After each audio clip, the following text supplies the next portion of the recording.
Google မှာ TTAC ဆိုပြီးတော့ရိုက်ရှာလိုက်ပါမယ်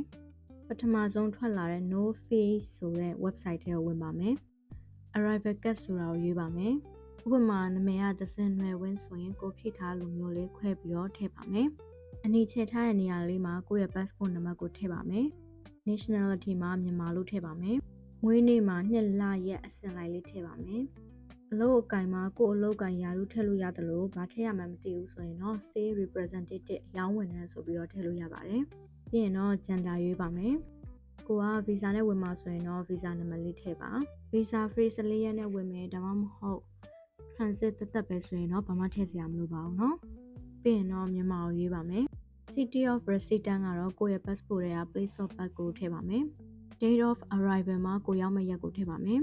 ဒုတိယတစ်ကြောင်းကတော့ကိုထွက်ခွာလာတဲ့နိုင်ငံကိုထည့်ပါမယ် transit flight ဆိုရင်တော့ကိုပြထားလို့လေးထည့်ပါမယ်ပြီးရင်တော့ကိုပုံမှာပြထားတဲ့အတိုင်းရွေးပြီးတော့ကိုရဲ့ flight နံပါတ်ကိုထည့်ပါမယ် transit flight ဆိုရင်တော့ accommodation အပိုင်းဖြည့်စရာမလိုပါဘူးเนาะအကယ်၍ကိုကဘန်ကောက်မှာနေမဲ့သူဆိုရင်တော့ကိုနေမဲ့လိပ်စာလေးဖြည့်လိုက်ပါနော်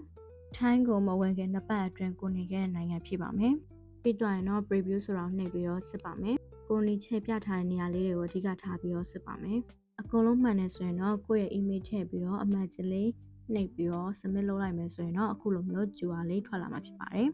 screenshot ရိုက်ပြီးတင်ထားလို့လည်းရတယ်လို့ email မှာလည်း file လေးကြာလာပါလိမ့်မယ်